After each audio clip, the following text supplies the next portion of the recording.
सब कुछ बना हुआ है, मसला नहीं, हम लोग घर बैठ के भी कर सकते हैं। वहां से ही 2-3 क्वेश्चन से ध्यान चले। एक तो हमारा है ना प्लान आपस।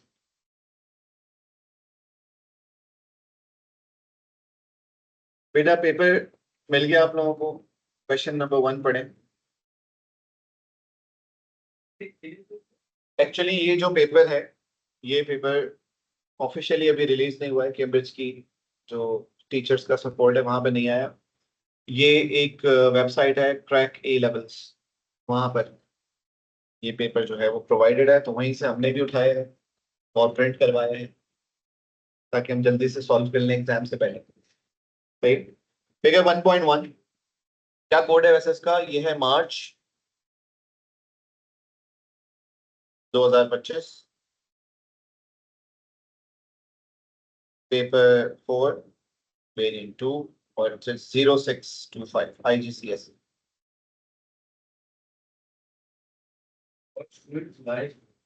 Yes.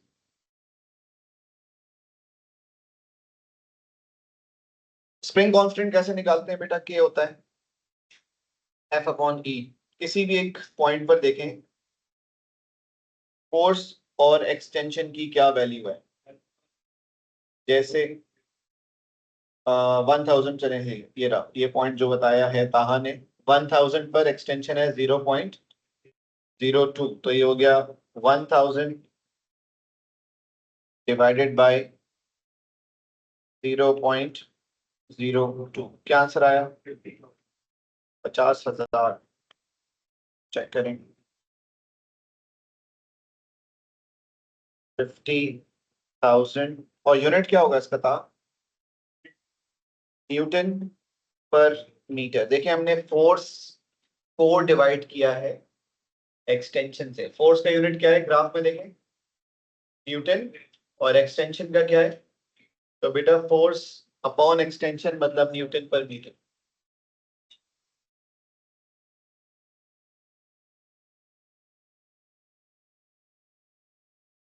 A student states that the spring has not reached limit of proportionality when a force of 4500 Newton is applied to it. State how the graph shows that this statement is true. इस पूरे graph में आप देखें 4500 Newton के बाद भी line is straight. Beyond 4500 Newton the line is straight, या आप लिख सकते हैं ग्रेडियंट इज कांस्टेंट। अगर लिमिट ऑफ प्रोपोर्शनैलिटी एक्सीड हो जाती तो लाइन स्ट्रेट नहीं होती, कर्व हो जाती, ग्रेडियंट कांस्टेंट नहीं रहता। लिमिट ऑफ प्रोपोर्शनैलिटी के बाद ग्रेडियंट एक्सटेंशन की तरफ बढ़ जाएगा। इस ग्राफ में ग्रेडियंट डिक्रीज होता, मतलब अगर ये होता ग्राफ तो ये ऐसे होता, हमेशा लाइन एक्सटेंशन की तरफ बढ़ती। एक्सटेंशन का एक्स पे वाई पे, इसलिए डिक्रीजिंग ग्रेडियंट ग्राफ है। अगर यही एक्सटेंशन वाई एक्सिस पे होती तो फिर इंक्रीजिंग ग्रेडियंट ग्राफ बन जाता। ठीक है, नेक्स्ट पे जाएं आप लोग, क्वेश्चन पार्ट सी।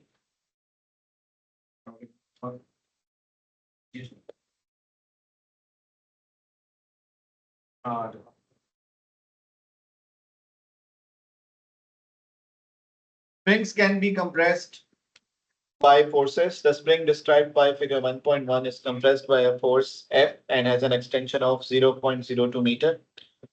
Determine F। बेटा तो आप लोग जरा 0.02 नेगेटिव 0.02 पे 0.0205 पर फोर्स की वैल्यू पढ़ सकते हैं।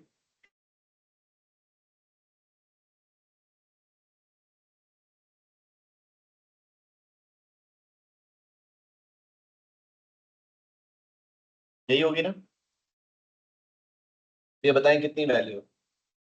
1000 न्यूटन ऊपर है तो ये 0, फिर 1000 न्यूटन ये। पहले एक्सेस को नीचे जरा स्केलिंग करें इसकी। 1000 के बाद ये होगी 2000 न्यूटन वैल्यू। और ये तकरीबन 1250 1250 न्यूटन पर आ रही है। सही है। So value of F determine करनी थी हमने, 1250 न्यूटन आ रही है। हाँ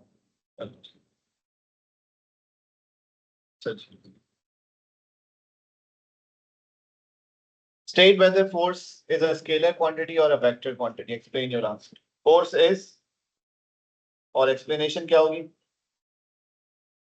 It has direction.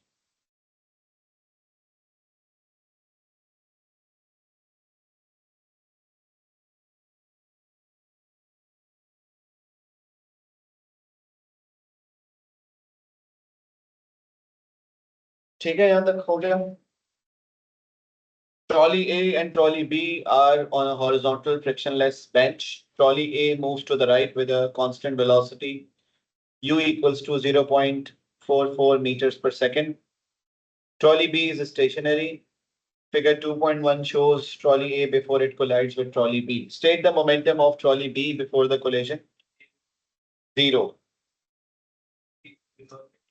Momentum explanation में लिखेंगे, मोमेंटम का फॉर्मूला लेते हैं। मोमेंटम होता है mass multiplied by velocity. Trolley B is at rest, velocity उसकी 0 है। पेपर वहां पे है, पेपर में चेक।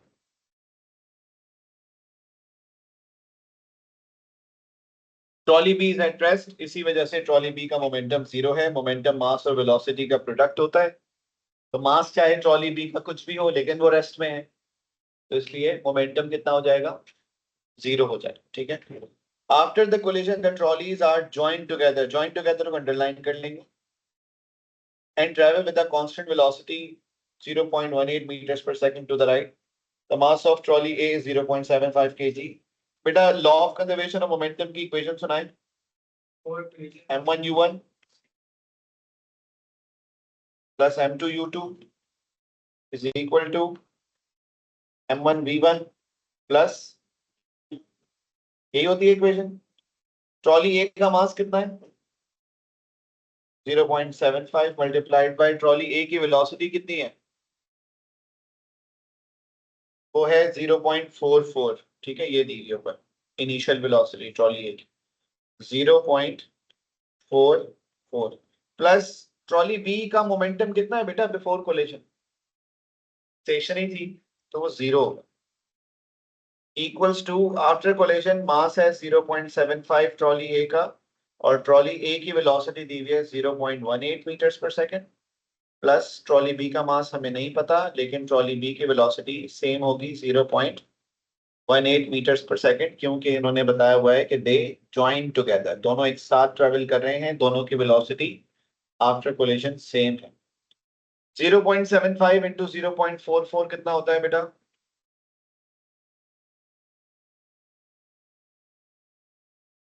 0.33।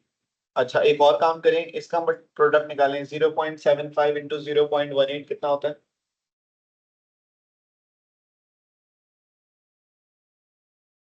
0.135, लेकिन ये उधर जाकर लेफ्ट पे आकर माइनस हो जाएगा। ठीक है, तो मैंने इसको लेफ्ट पे भेज दिया है।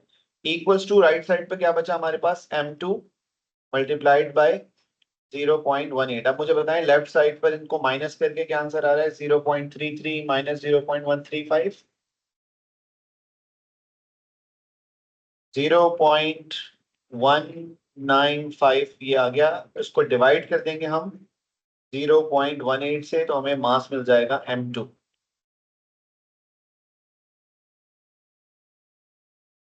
1.08 को हम लिख सकते हैं 1.1, और मास का यूनिट होता है केजी।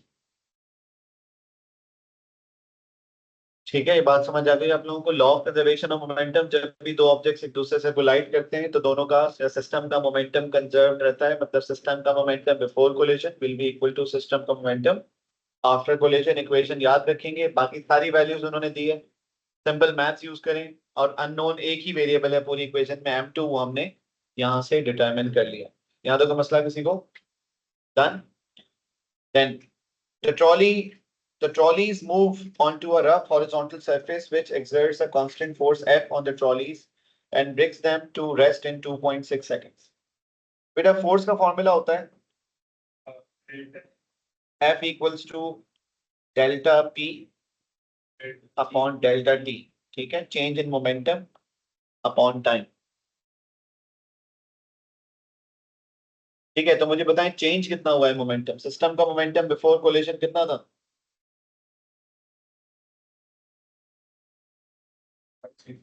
0.33 था। वेरी गुड, ये रहा। ठीक है, और सिस्टम का मोमेंटम आफ्टर कोलिजन कितना है निकाल लेंगे आप लोग? चेंज इन मोमेंटम निकाल रहे हैं हम लोग।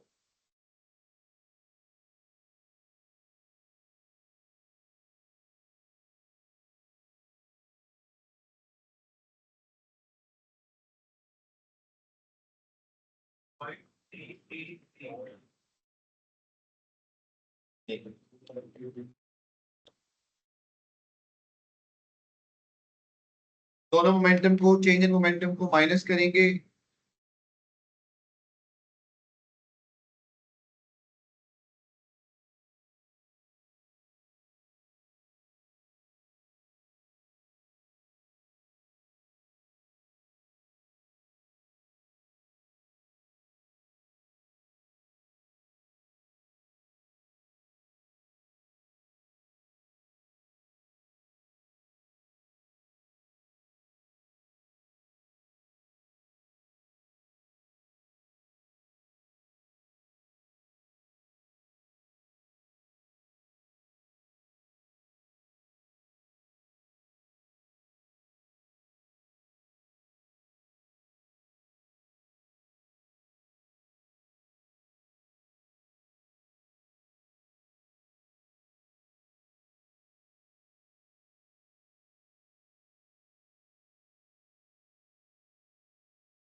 देखो, किसी भी एक ऑब्जेक्ट का ना चेंज इन मोमेंटम निकालो, किसी भी एक का। ठीक है, मुझे बताओ कि ऑब्जेक्ट ए का मोमेंटम कितना था? 0.33 था। सही है, ये याद रखनी है वैल्यू। इसको मल्टीप्लाई करो, ये है सॉरी 0.135 है ना, ये दोनों वैल्यूज एक ही है ना। इनका चेंज निकाल लो, चेंज कितना आया था इनका? 0.195। इसको कह रहे हैं चेंज इन मोमेंटम, चाहे वो ए से निकालना या बी से निकालना, आपकी मर्जी। ठीक है, अगर कोई स्टूडेंट ए का नहीं निकालना चाहता तो वो बी का निकालेगा। मुझे बताएं बी का इनिशियल मोमेंटम कितना था और बाद में मोमेंटम कितना था, वो आप क्या करेंगे? 1.1 इंटू 0.18 से निकाल लेंगे। टोटल सिस्टम का तो जीरो है ना, सिस्टम का मोमेंटम तो चेंज ही नहीं हुआ, जितना पहले था उतना ही बाद चेंज हुआ। किसका? ऑब्जेक्ट ए का या ऑब्जेक्ट बी का? सही है, तो सिस्टम का तो निकालोगे तो बेटा जीरो ही आ जाएगा। तो हम लिख रहे हैं चेंज इन मोमेंटम को 0.195, चेंज इन मोमेंटम आ गया, डिवाइडेड बाय कितने टाइम में चेंज हुआ है बेटा? क्या आंसर आया?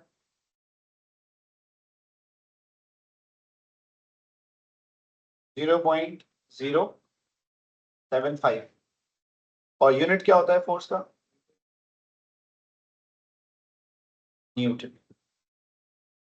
A different rough surface exerts a smaller resistive force on the trolleys. State how this affects the time taken. बेटा फोर्स का टाइम टेकन के साथ क्या रिलेशन है? फोर्स का टाइम टेकन के साथ, तो अगर स्मॉलर फोर्स है, वो कह रहे हैं स्मॉलर रेजिस्टिव फोर्स, फोर्स कम हो गई है तो टाइम टेकन क्या हो जाएगा? बढ़ जाएगा। ठीक है, तो हम यहाँ पर लिख सकते हैं टाइम टेकन will increase और रीजन क्या है? Force is inversely proportional.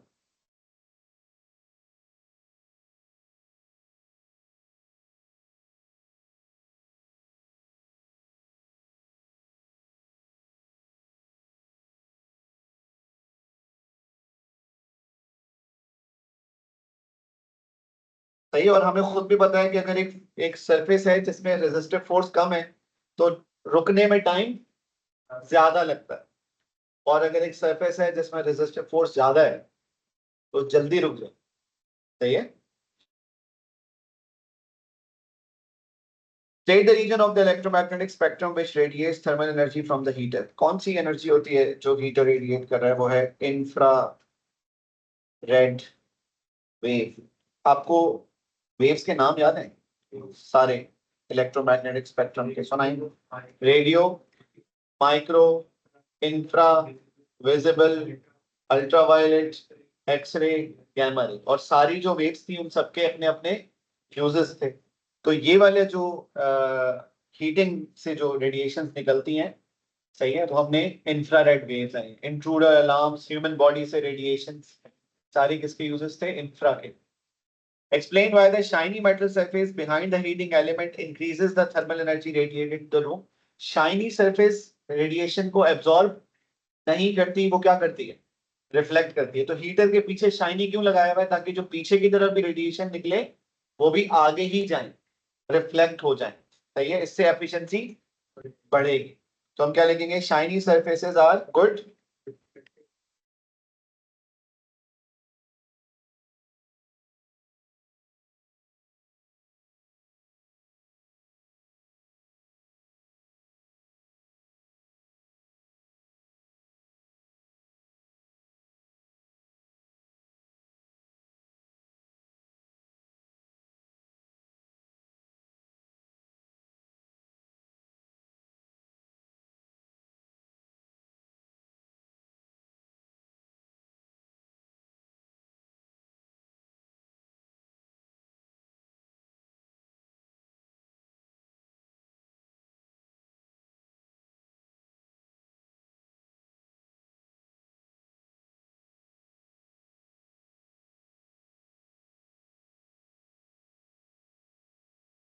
Radiations absorb नहीं होंगी, रिफ्लेक्ट हो, ज्यादातर रेडिएशंस रिफ्लेक्ट हो जाएंगे।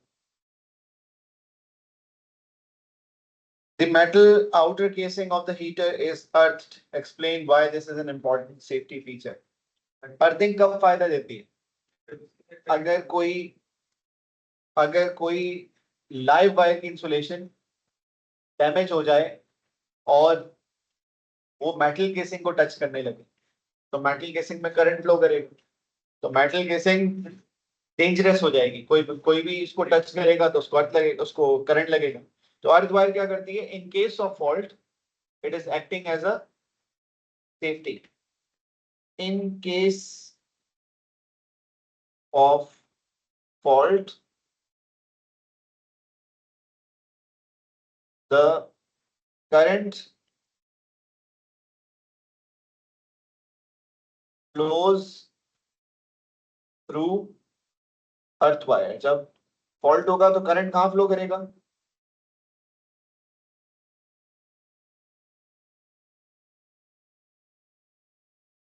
दैट मेल्ट्स द फ्यूज, जिसकी वजह से फ्यूज क्या हो जाता है बेटा?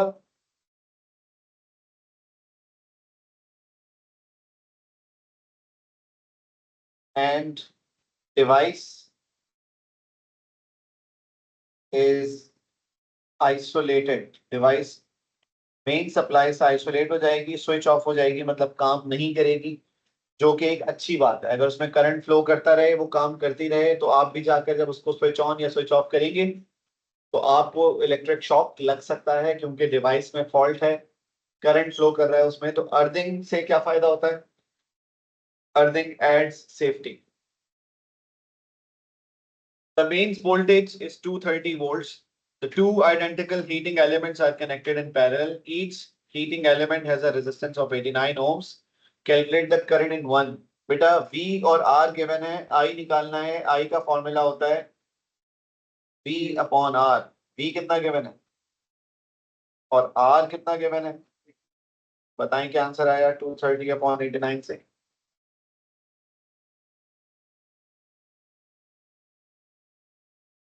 2.58, जिसको हम लिख सकते हैं 2.6 ohms, sorry amperes, correct. Show that the electrical power, power का फॉर्मूला पता है किसी को? P is equal to I, V में I कितना है बेटा हमारे पास 4.58 या 2.6 मल्टीप्लाइड बाय वोल्टेज कितना है 230।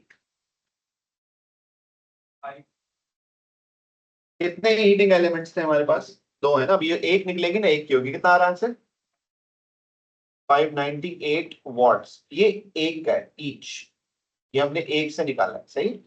और ऊपर बताया हुआ क्या है उन्होंने, टू आइडेंटिकल, आइडेंटिकल का मतलब सेम, तो टोटल पावर कितनी होगी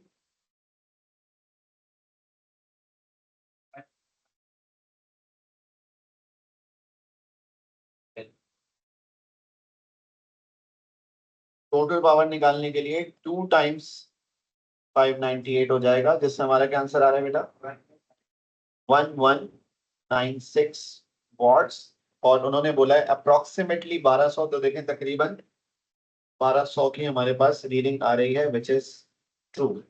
शो करना था हमें, शो कर दी। यहां तक हो गया आप लोगों का। Then the heater is 95% efficient at converting electrical work done to thermal energy. Calculate the thermal energy emitted by the heater in D part 2 in 60 seconds. Give your answer to two significant figures. तो बेटा energy का formula होता है power multiplied by time. तो मुझे बताएं power कितनी है 1196 में से हमने एफिशिएंसी कितनी दी हुई है इन्होंने, ये हीटर का पूरे का 1196। अब मुझे बताएं 1196 पूरी यूज करेंगे नहीं, क्योंकि 95% एफिशिएंट है ना, तो इसको मल्टीप्लाई कर लेंगे 95% से, ये पावर है, सही है। और टाइम कितना बोला है उन्होंने 60 सेकंड, ठीक है। बताएं क्या आंसर आया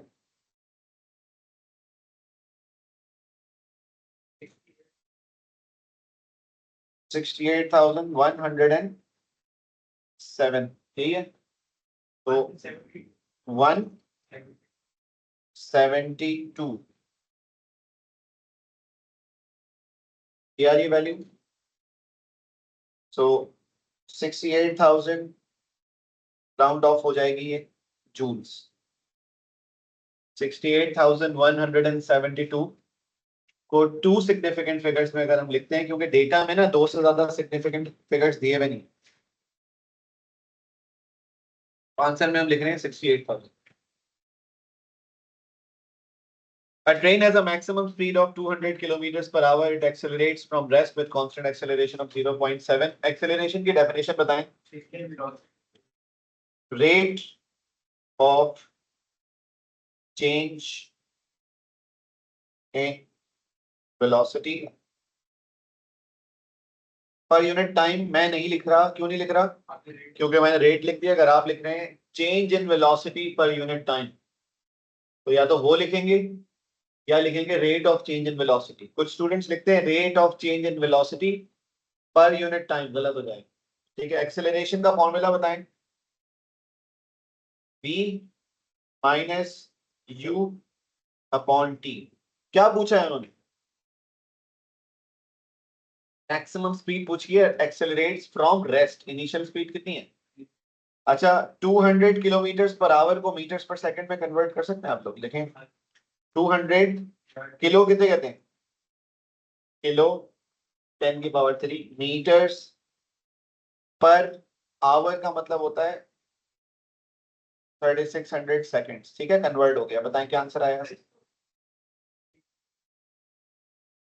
बच्चों को याद नहीं रहता है कब डिवाइड करना है कब मल्टीप्लाई, सिंपली किलो चाहिए नहीं चाहिए, किलो चाहिए नहीं चाहिए, नहीं चाहिए ना, किलो हटाना है। किलो की जगह हमने 10 की पावर 3 लगा दी, डिनोमिनेटर में आवर है, हमने उसको सेकंड में कन्वर्ट करना है डिनोमिनेटर में, तो हो गया 3600 सेकंड। बताएंगे आंसर है 55.5 यही निकालना था हमने, कन्वर्ट ही करना था। क्या आ रहा है 55.55 मीटर्स पर सेकंड। तो ये अप्रोक्सीमेटली 56 है या नहीं? बेटा हमने 10 की पावर 3 इसलिए किया क्योंकि यहाँ किलो लिखा हुआ है और वो कह रहे हैं किलोमीटर पर आवर को हटा के मीटर पर सेकंड में कन्वर्ट कर लो, मतलब किलो नहीं चाहिए। डिनोमिनेटर में आवर था, आवर की जगह हमने 3600 लिखा ताकि उसको कन्वर्ट कर लो। Calculate the time taken for a train to reach its maximum speed. तो एक्सेलरेशन का फॉर्मूला है v minus u upon t. क्या आप लोग t को सब्जेक्ट बना सकते हैं? v माइनस u अपॉन ए। बेटा फाइनल स्पीड, मैक्सिमम स्पीड कितनी थी 56, माइनस इनिशियल स्पीड है 0 क्योंकि रेस्ट से शुरू किया था, और एक्सेलरेशन की वैल्यू उन्होंने दी है 0.70। बताएं क्या आंसर है? 8 या 80? 80 सेकेंड्स आंसर आया। The train has a total mass of 440,000 kilogram. Calculate the force. बेटा F का फॉर्मूला क्या होता है? M A. मास कितना है इसका? 440,000 मल्टीप्लाइड बाय एक्सेलरेशन है 0.70। क्या आंसर है? 308। कितने जीरो? और यूनिट क्या होता है फोर्स का?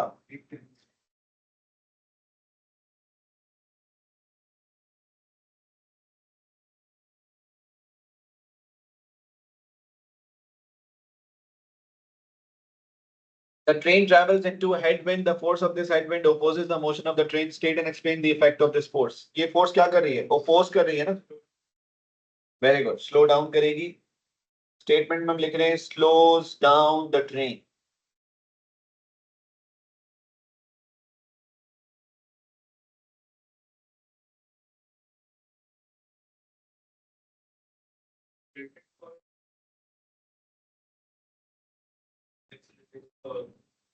Direction of force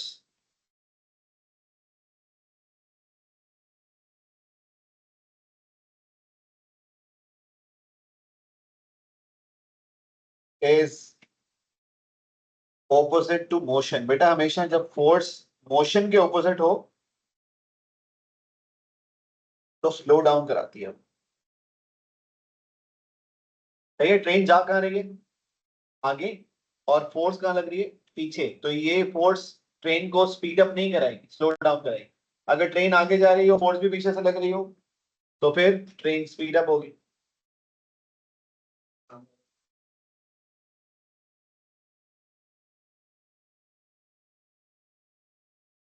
A light dependent resistor LDR has a low resistance in high light intensity and a high resistance in the dark. Sketch a graph of resistance against the light intensity for an LDR.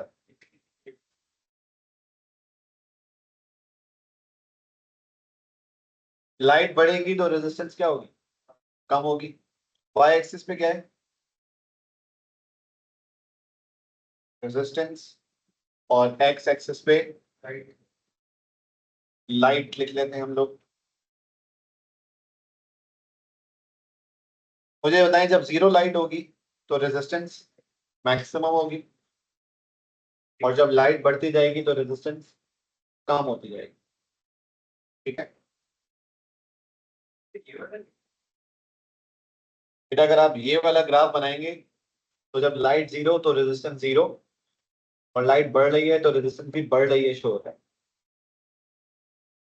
और मैंने क्या show किया है? Light zero पर resistance maximum, light बढ़ती जा रही है, रेजिस्टेंस कम होती जा रही है। Figure 5.1 shows part of the electric circuit used to turn on a light when it is in dark. Complete the circuit with the symbol of light dependent resistor. आता है आप लोगों को सिंपल लाइट डिपेंडेंट रेजिस्टर का? कैसा होता है? और दो है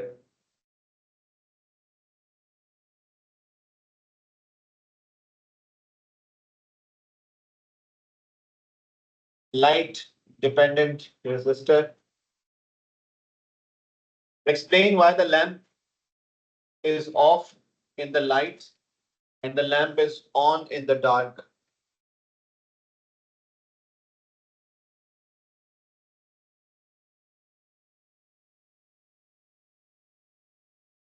लाइट बढ़ेगी तो रेजिस्टेंस क्या होगी?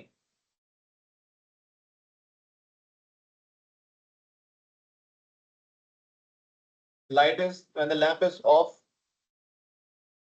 लाइट पड़ेगी Lamp is off in the light and lamp is on in the dark. तो जब डार्क होगा तो आप ये कह सकते हैं when there is no light. तो रेजिस्टेंस क्या हो गई? बढ़ गई है। और रेजिस्टेंस बढ़ने से यहाँ का वोल्टेज बढ़ जाएगा और वोल्टेज बढ़ने से लैंप ऑन होगा। लैंप और एलडीआर कैसे लगेंगे? पैरेलल में। मुझे बताएं डार्कनेस में एलडीआर की रेजिस्टेंस ज्यादा है, इसीलिए एलडीआर का वोल्टेज ज्यादा होगा। जहां रेजिस्टेंस ज्यादा वहां वोल्टेज ज्यादा। तो एलडीआर का वोल्टेज ज्यादा कब होगा? लाइट में, dark.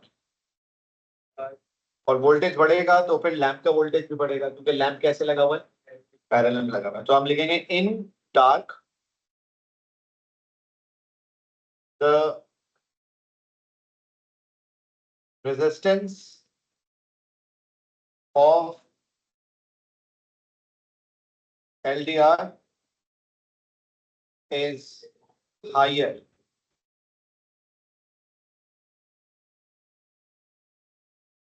Therefore,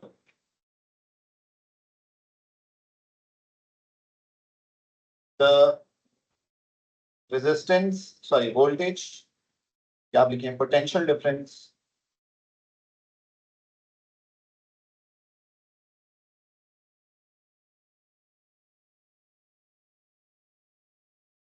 across LDR and lamp is higher. जब रेजिस्टेंस ज्यादा होगी तो वोल्टेज भी, hence the lamp is on. Lamp को ज्यादा वोल्टेज कब मिल रहा है, डार्क में या ब्राइट? डार्क में मिल रहा है। डार्क में ज्यादा वोल्टेज क्यों मिल रहा है? क्योंकि डार्क में एलडीआर की रेजिस्टेंस ज्यादा है। एलडीआर की रेजिस्टेंस ज्यादा होगी तो एलडीआर का वोल्टेज बढ़ जाएगा और एलडीआर और लैंप पैरेलल में लगे। जब एलडीआर का वोल्टेज बढ़ेगा तो लैंप का भी वोल्टेज बढ़ जाएगा, क्योंकि दोनों का वोल्टेज सेम है। पैरेलल में वोल्टेज सेम होता है, पोटेंशियल अपन सेम होता है। या फिर करंट तो वैसे भी फ्लो कर ही रहा होगा लैंप के थ्रू तब लाइट नहीं ठीक है, लाइट में करंट फ्लो कर रहा होगा, लेकिन लैंप को सिर्फ करंट नहीं चाहिए, लैंप को चाहिए पावर। पावर होती है आई वी। तो मैक्सिमम प्रोडक्ट पावर का कब बनेगा? जब वी बढ़ता है। चाहिए तो voltage Figure 6.1 shows an object O which is 5 centimeter away from the center of a thin converging lens L. The focal length of L is 3 centimeter. Figure 6.1 is drawn to full scale. बेटा आप इसको full scale को underline कर। किसी भी diagram में अगर कोई चीज दिखी हो ना फुल स्केल, उसका मतलब होता है वहां पर हम तमाम काम स्केल से, रूलर से मेजर करके कर सकते हैं। ठीक है, तो उन्होंने बोला है कि फोकल लेंथ कितनी है इसकी? 3। ये याद रखनी है आपने, फोकल लेंथ 3 है। On figure 6.1 label the principal axis with P. कहां है प्रिंसिपल एक्सिस? तो इसको पी लिखते हैं आप।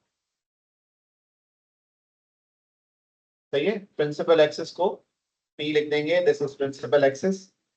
On figure 6.1 place a letter x at a focal point. तो बेटा फोकल पॉइंट ना दोनों साइड्स पे 3 सेंटीमीटर दूर होता है, तो आप स्केल लें और 3 सेंटीमीटर दूर आप x लिख दें दोनों तरफ।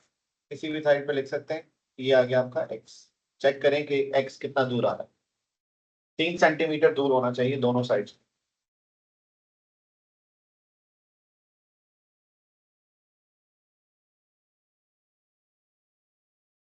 ओ से पहले आ रहा है, ओ के बाद आ रहा है?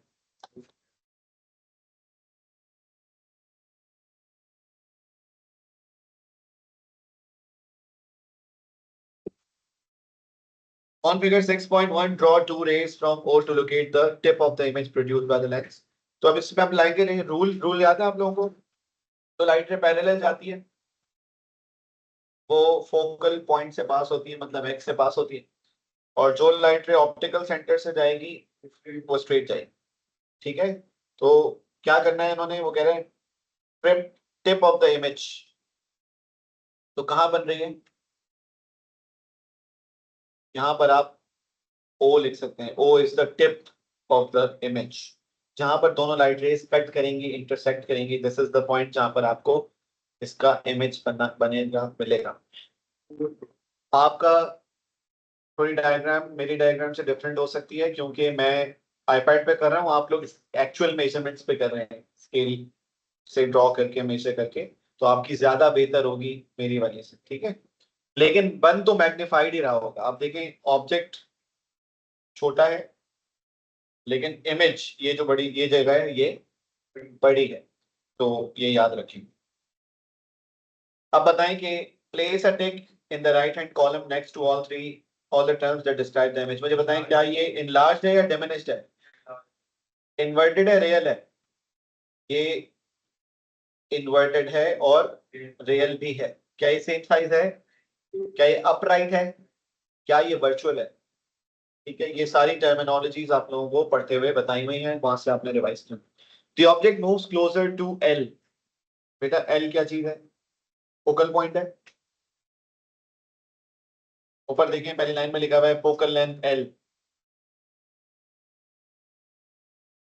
L is the length, sorry. Object moves closer to L का मतलब है object is moving closer to lens. Object को हम लेंस के करीब ला रहे हैं। जब हम करीब लाते हैं तो उससे क्या होता है, पढ़ेंगे आगे। The new distance between L and the object is less than the focal length of L. Describe how the new image is different from the image in A part 4. Right. अगर focal length से कम distance पर हम रखें object को, magnifying glass का case हो जाता है। ऑब्जेक्ट डिस्टेंस अगर फोकल लेंथ से कम हो जाए तो फिर इमेज बनता है कौन सा? Magnifying glass. अब मैग्नीफाइंग ग्लास की प्रॉपर्टीज याद है? Virtual, upright and magnified. सही है, जिन लोगों को नहीं याद आ रहा वो नोट्स खोलेंगे। ठीक है, मैग्नीफाइंग ग्लास की प्रॉपर्टीज पढ़ेंगे। क्या है प्रॉपर्टीज? वर्चुअल, अपराइट, मैग्नीफाइड, और उसके लिए कंडीशन होती है कि ऑब्जेक्ट को प्लेस किया गया हो फोकल लेंथ से कम पर। तो वो कह रहे हैं कि हमने ऑब्जेक्ट को कहां प्लेस किया है? फोकल लेंथ से कम डिस्टेंस पर प्लेस किया। ठीक है, तो हम लिख रहे हैं object, the image is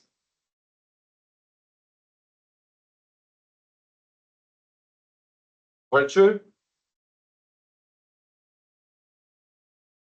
upright and magnified.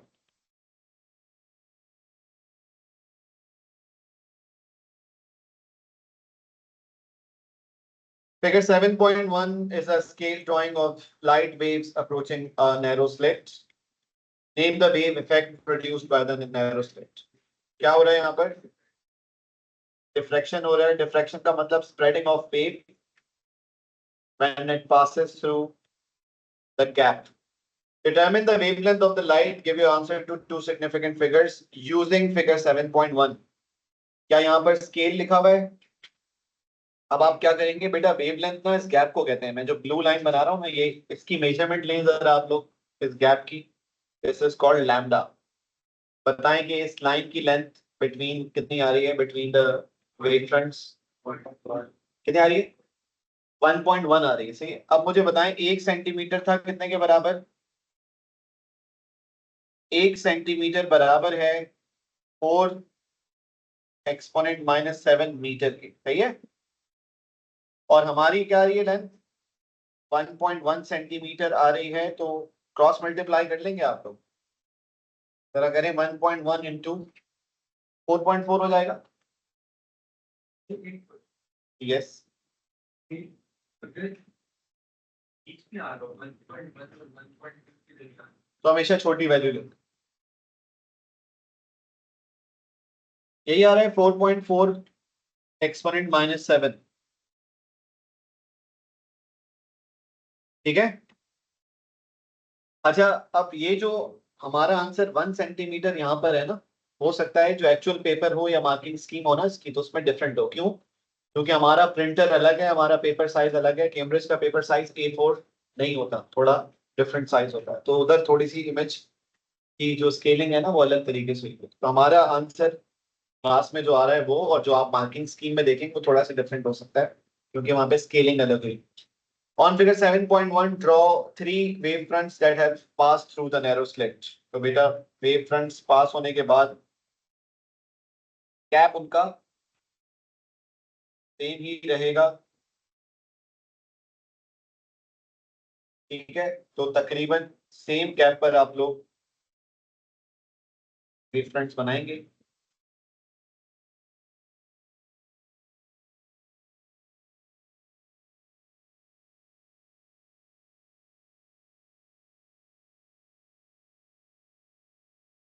Cap width change नहीं करनी।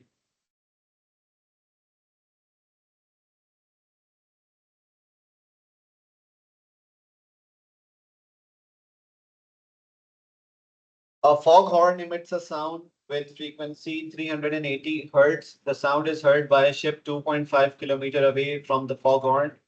The speed of sound in air is 330 meters per second. Show that the wavelength of the sound is approximately 0.9 meter. State any equation you use. Beta, V equals to F lambda. So lambda हो जाएगा B upon F. B मतलब speed कितनी given है?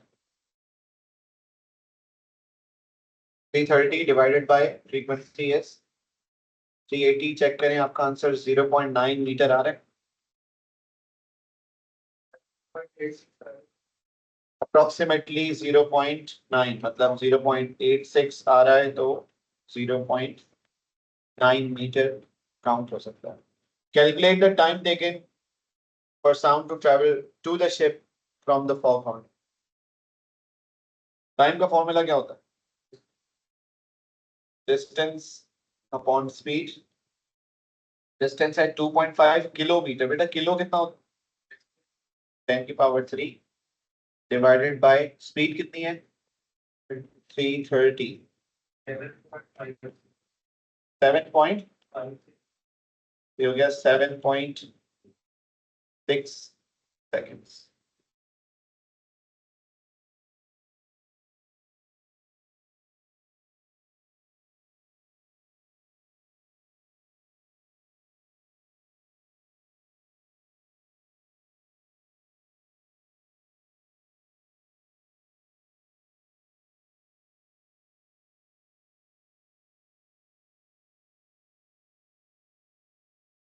Figure 8.1 shows a metal rod suspended in the magnetic field produced by a pair of permanent magnets. The metal rod is connected to a cell and there is a current in the metal rod.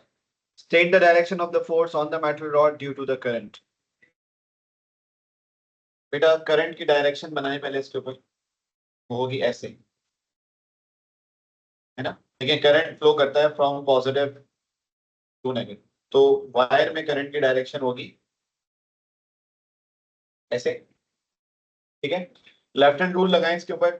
Magnetic field north to south, current into the page, force आ रही है downwards.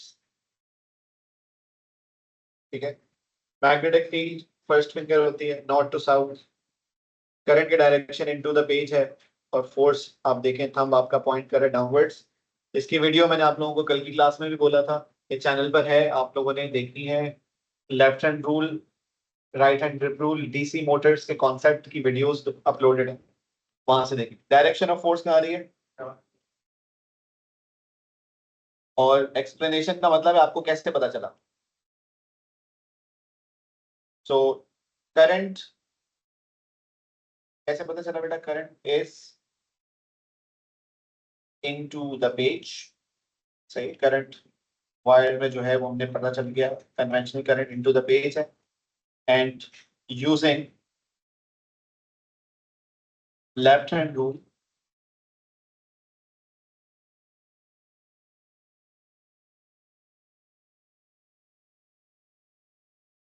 the direction of force is downwards.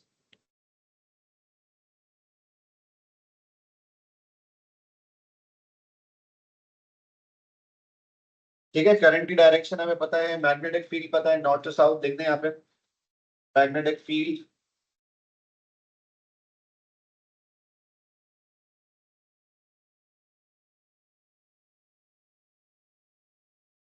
हमने left hand rule में magnetic field कहां से कहां ली है, north to south. ये दो बातें हमें पता चल गई हैं, तो लेफ्ट हैंड रूल से हमें फोर्स की डायरेक्शन भी पता चल जाएगी।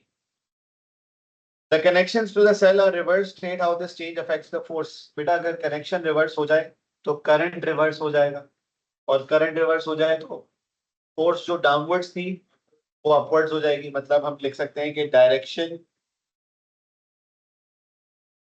Of force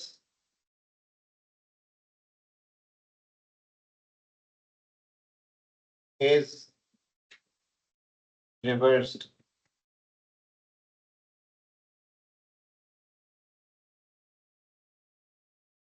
Two magnets and a cell are used to make a simple electric motor as shown in figure 8.2। Describe the functions of part J, K, L and M। J क्या कर रहा है?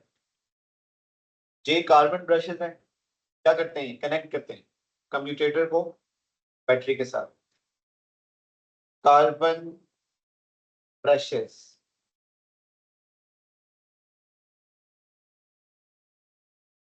connects the circuit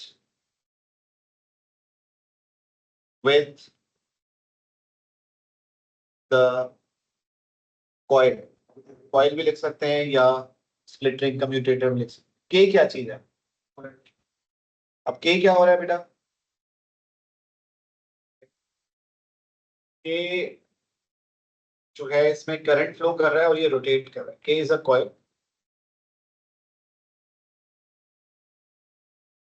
यहाँ पे लिखें K is coil and it rotates. सही है, K coil है और वो रोटेट करेगा। अब इसके अलावा क्या लिखने की जरूरत है कुछ? क्योंकि K ने क्या करना है, ये इलेक्ट्रिसिटी जेनरेट नहीं करता, ये मोटर है, ये सिर्फ रोटेट करता है फैन की तरह। अगर ये जनरेटर होता तो हम कहते हैं कॉइल रोटेट कर कर मैग्नेटिक फील्ड लाइंस कट करेगा और ईएमएफ इंड्यूस होगा, ये वो नहीं है। This is motor, this is not generator. ऊपर भी लिखा हुआ है देखें, इलेक्ट्रिक मोटर। अगर ये जनरेटर होता तो फिर वो बात होती। एल क्या चीज है बेटा? What is L? एल एक पिवट है, एल एक एक्सल है जिस पर ये पूरा टाइड अप है, जिस पर ये पूरा रोटेट कर रहा है। जैसे व्हील होता है, व्हील व्हील रोटेट तो करता है लेकिन व्हील के साथ लगा होता है एक्सल। व्हील रोटेट किसके ऊपर करता है? एक्सल के ऊपर करता है। तो ये एल जो है ये क्या है? Is axle on which the coil is mounted। इस पे कॉइल माउंट हुआ हुआ है, इस पे कॉइल कनेक्टेड है, इसके ऊपर इस कॉइल ने रोटेट होना है। एम क्या चीज है? एम है split ring commutator, is split ring commutator. और इसने करना क्या होता है बेटा? And it reverses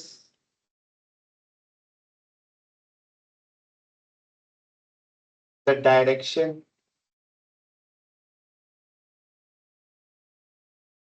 of current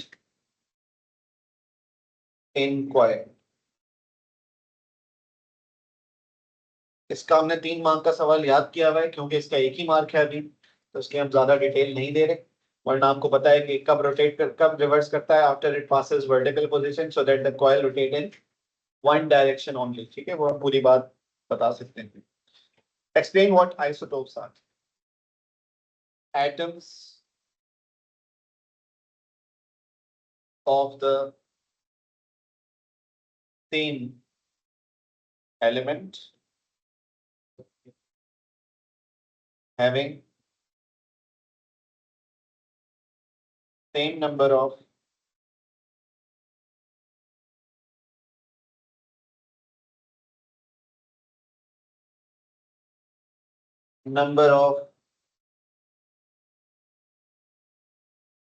protons and electrons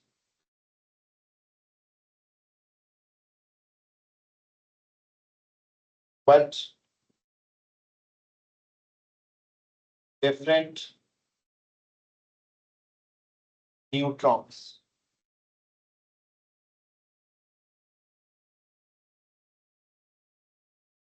Okay, beta. Particle, complete figure 9.1 for strontium. 38 in one atom, location outside nucleus. कौन होता है ये इलेक्ट्रॉन? ठीक है. न्यूट्रॉन बेटा 90 इसका एटॉमिक मास है, जिसमें से 38 प्रोटॉन्स हैं. देख लें आप नीचे, प्रोटॉन और न्यूट्रॉन, प्रोटॉन और इलेक्ट्रॉन्स को सेम होना. तो 90 में से 38 गया तो कितना बचा? 52. और ये कहाँ होते हैं? ये इनसाइड न्यूक्लियस होते हैं.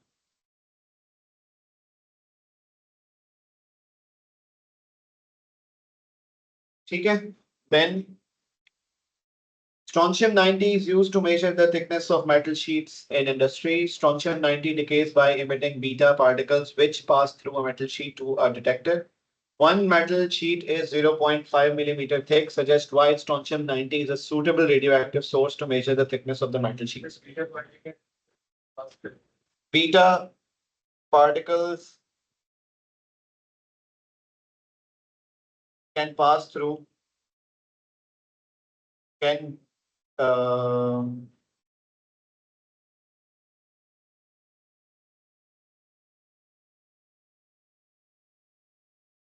एल्यूमिनियम. कितनी थिकनेस के एल्यूमिनियम उसको रोक लेता है? 2 to 5 मिलीमीटर थिक रोक लेता. So that is less than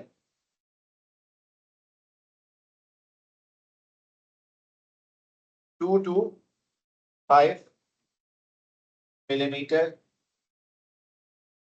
thick. तो बेटा क्योंकि बीटा पार्टिकल्स 2 से 5 मिलीमीटर थिक एल्यूमिनियम से पास से कम थिकनेस से पास हो जाते हैं, इसलिए ये तो थिकनेस 0.5 मिलीमीटर है, मतलब 1 से भी कम है, तो इससे पास हो जाएंगे नहीं हो जाएंगे? हो जाए. लेकिन अगर इसकी थिकनेस 2 मिलीमीटर से ज्यादा, 3 मिलीमीटर से ज्यादा, 5 मिलीमीटर से ज्यादा होती तो फिर बीटा यूज नहीं हो सकता.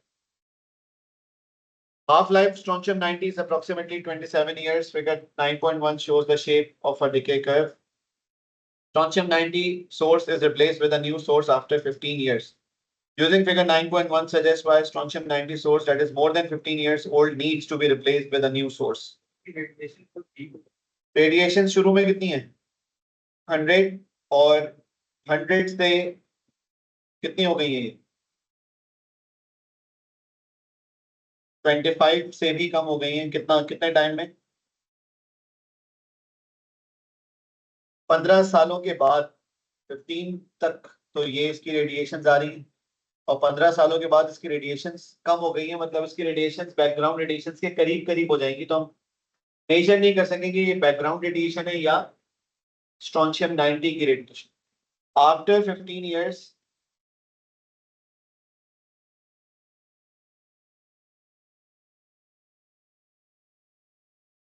the radiation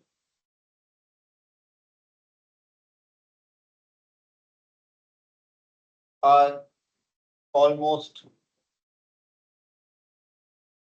equal to background radiations. जी बेटा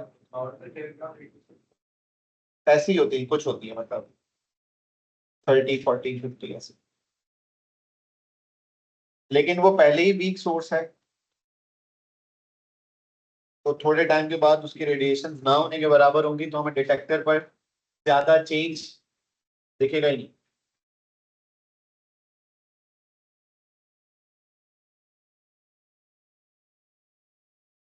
एफ से जी कितना ही है?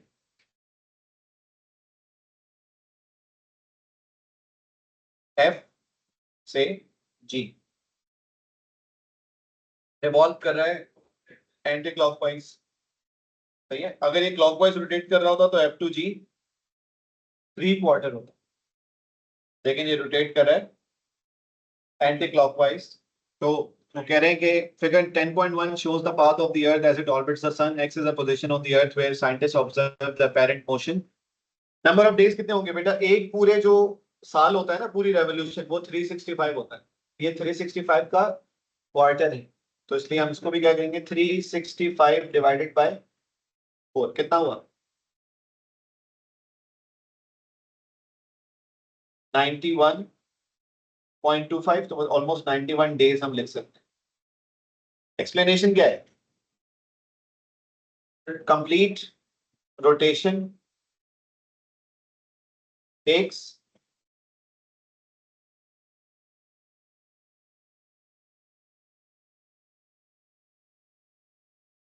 365 डेज, और आपको नजर आ रहा है कि ये कंप्लीट रोटेशन नहीं है, ये कंप्लीट रोटेशन का क्वार्टर है। Figure 10.1 shows four positions E, F, G, and H of the Earth in its orbit of the Sun. Identify the position of the Earth when it is summer at X.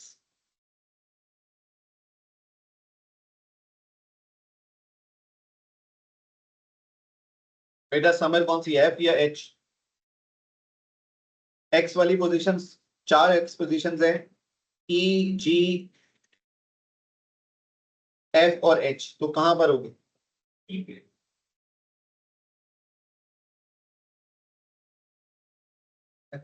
E बेटा opposite side है, H पे होगी, H face कर रही है ना सन, या G? सन को फेसिंग साइड कौन सी है? All positions E, F, G, and H of the Earth in its orbit of the Sun. Identify the position of the Earth when it is summer at X. X पर summer G में है बेटा। F देखो opposite side है, आप देख रहे हो F डार्क साइड पे आ रहा है। हाँ, X जो स्पॉट है,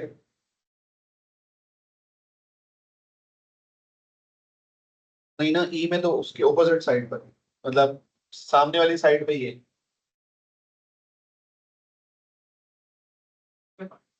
हाँ, तो X तो चारों पोजीशंस में है। तो देखो ना, X तो E पे भी है, F पे भी है, G पे भी है, H पे भी है। तो G होगा, क्योंकि बिल्कुल आपको नजर आ रहा है कि फेस कर रहा है सन को। सबसे ज्यादा रेडिएशन कहाँ पे मिलेंगी, तो क्या लिखेंगे हम? जी। और विंटर एट एक्स कहाँ पे होगी बेटा? वो ई होगी, सही है।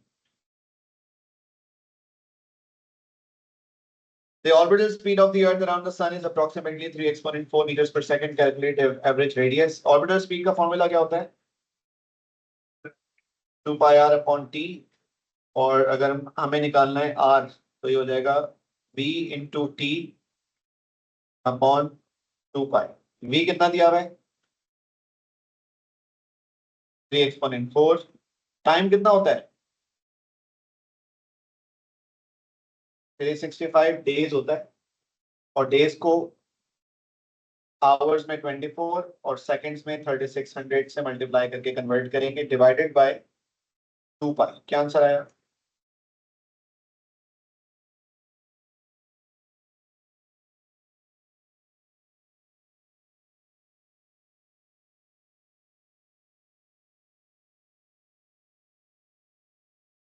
हाँ सही था। वालेकुम सलाम।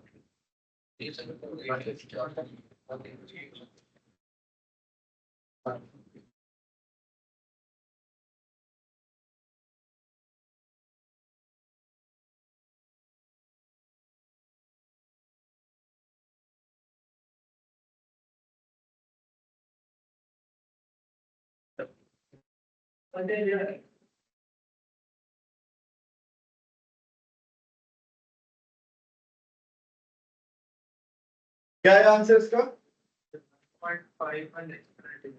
1.5 एक्सपोनेंट 11 मीटर। अच्छा, प्लैनेट्स के अलावा कोई नेचुरली अकरिंग ऑब्जेक्ट बताओ।